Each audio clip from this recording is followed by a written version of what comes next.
Ini mungkin salah satu produk paling aneh yang mampir ke studio Pical Techno. Kenapa gitu? Yang pertama, produk ini tuh nggak ada namanya. Yang kedua, waktu dicoba di search, waktu kita coba riset-riset produk ini, ternyata ada banyak produk yang sama persis plek-ketiplek. Dan lucunya, meski Pical beli di toko online resmi Olips, tapi justru terdapat kartu sertifikat dari brand lain. Jadi ibarat kita beli mobil di dealer Toyota, tapi dapat stiker sertifikat Honda dan Mitsubishi. Itu tuh gimana ya maksudnya? Nah, terlepas dari itu semua, tetap yang paling utama adalah gimana sih performanya. Layak beli apa di skip aja nih? Langsung aja kita cari tahu jawabannya bareng-bareng. Jadi seperti apa detailnya? Let's check it out.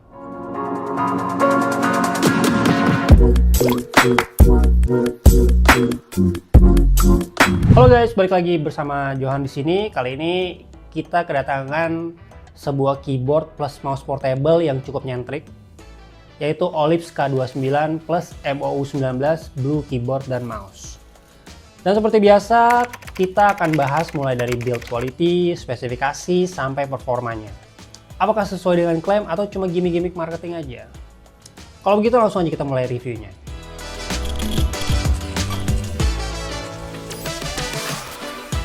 Untuk kemasannya, dari segi material, kemasan produk ini tuh menggunakan kardus standar dengan finishing doff.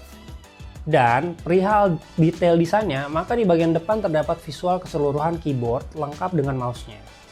Terdapat tulisan K29 wireless combo serta tulisan-tulisan lain. Di bagian atas terdapat tulisan retro keyboard dan mouse combo ergonomic design, sedangkan di bagian kiri dan kanan terdapat tulisan yang sama, hanya saja tidak ada ergonomic design. Dan yang terakhir yaitu bagian belakang, layout desain bagian ini persis sama dengan bagian depan, hanya saja warnanya yang tertukar. Di sini tuh lebih dominan warna biru. Untuk urusan unboxing, maka begitu boxnya dibuka, teman-teman tuh langsung disambut dengan isi paket yang terdiri dari satu unit keyboard, satu unit mouse, dan juga satu kartu sertifikasi yang bertuliskan Kiwi dan juga Basike. Ini Kiwi atau Kive ya? Udah itu aja deh. Nggak ada tambahan lain, malah agak bingung aja. Sertifikasinya tuh brand lain. Terus juga buat apa? Nah, kenapa dapat sertifikatnya dari brand yang lain ya? Ya udahlah. Jadi daripada pusing, mendingan kita lanjut aja ke segmen berikutnya.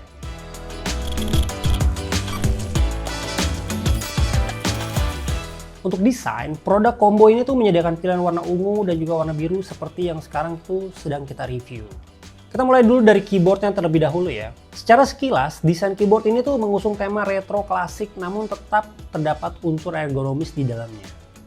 Dan seperti yang tertulis pada kemasan produk, keyboard ini adalah jenis K29 yaitu keyboard 100% yang memiliki 104 keys lengkap dengan numpad.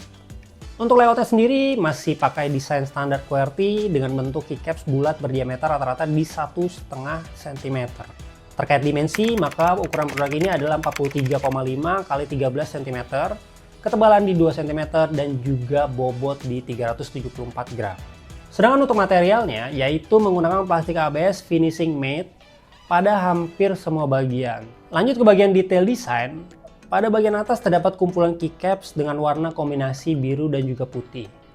Lalu di pojok kanan atas terdapat LED indikator baterai yang sayangnya tidak berfungsi alias cuma gimmick belaka. Pindah ke bagian belakang, bagian ini full berwarna putih dan terdapat pola heksagon pada beberapa bagian. Lalu terdapat dua penyangga lipat sebagai adjuster di pojok kanan dan kiri yang bisa bikin keyboard naik sekitar 5 derajat. Dan gak ketinggalan, pada bagian belakang ini terdapat juga kompartemen baterai. Sayangnya nih, tidak ada pad anti-slip. Jadi membuat posisi keyboard ini tuh mudah bergeser-geser saat digunakan. Pengalaman mengetik keyboard ini tuh menurut saya tuh kurang memuaskan. Bentuk keycaps yang bulat itu justru menyisakan celah di antara keycaps yang lain sehingga jari, terutama jari kelingking, cenderung masuk atau nyempil pada saat kita ngetik. Oleh karena itu kenyamanan mengetiknya tuh jadi membutuhkan waktu untuk bisa terbiasa ya. Selain itu juga suara ketikannya masih tergolong bising. Bahkan saat Johan coba ngetik pelan-pelan aja, sulit juga, tetap berisik gitu loh. Nah, dari keyboard kita sekarang beralih ke mouse-nya. Mouse ini tuh memiliki desain yang ergonomis dengan bentuk yang simple dan gak neko-neko. Ukurannya tuh tergolong kecil dibandingin mouse yang reguler, sehingga mungkin untuk pemakaiannya lagi-lagi membutuhkan penyesuaian. Semua itu juga tergantung kebiasaan masing-masing. Untuk masalah dimensi, maka mouse ini memiliki dimensi di 10 x 7 cm, ketebalan di 4 cm, dan juga bobot di 61 gram. Dari sisi build quality, maka mouse ini juga menggunakan plastik ABS dengan finishing yang senada dengan keyboard. Sedangkan untuk detail desainnya, maka mouse ini juga masih menggunakan warna yang sama dengan keyboard, yaitu biru dan putih. Secara keseluruhan tidak terlalu banyak aksen aneh-aneh. Klik kanan dan kiri, scroll down, dan juga tombol DPI. Sayangnya tidak terdapat tombol forward backward pada mouse ini. Lalu pindah ke bagian bawah, terdapat informasi produk, sensor, dan juga kompartemen baterai sekaligus tempat penyimpanan dongle USB-A. Jadi secara keseluruhan terkait desain dan build quality dari produk combo ini bisa dilihat kalau memang tidak mencoba untuk tampil mewah. Nggak ada RGB-RGB-an, nggak ada aksen-aksen atau elemen dekoratif apapun itu. Jadi cenderung flat. Bahkan LED indikator baterai yang termasuk esensial aja nggak ditemukan di produk ini. Yang lebih parahnya lagi, tombol switch on off pun nggak ada.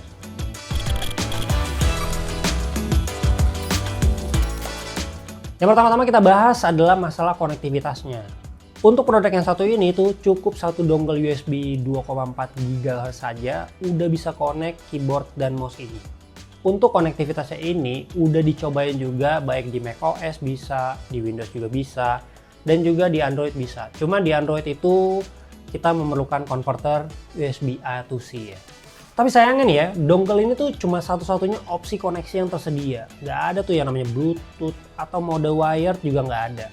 Jadi kalau misalnya amit-amit sampai dongle-nya ini hilang, ya wassalam aja jadinya.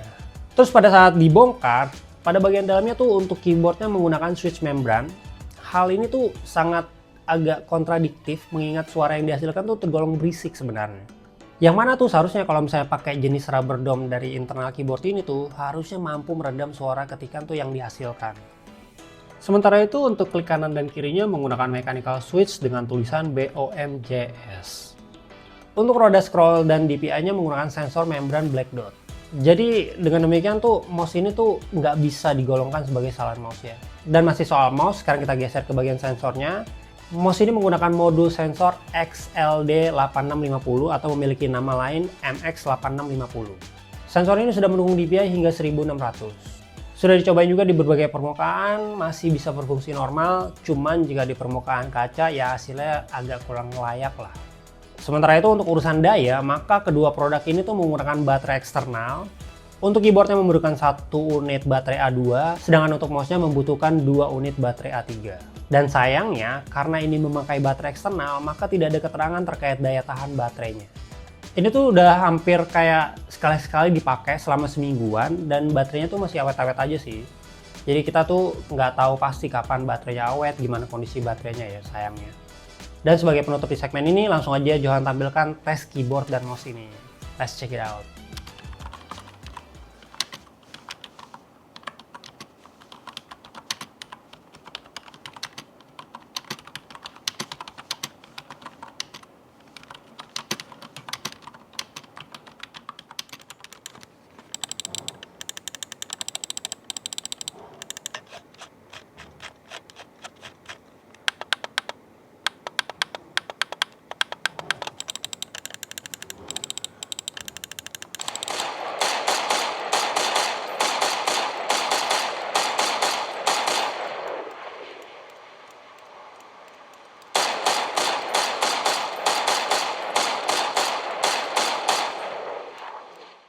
Overall menurut pendapat pribadi Johan tuh sejujurnya ini tuh adalah tipe produk yang nggak jelas orientasinya.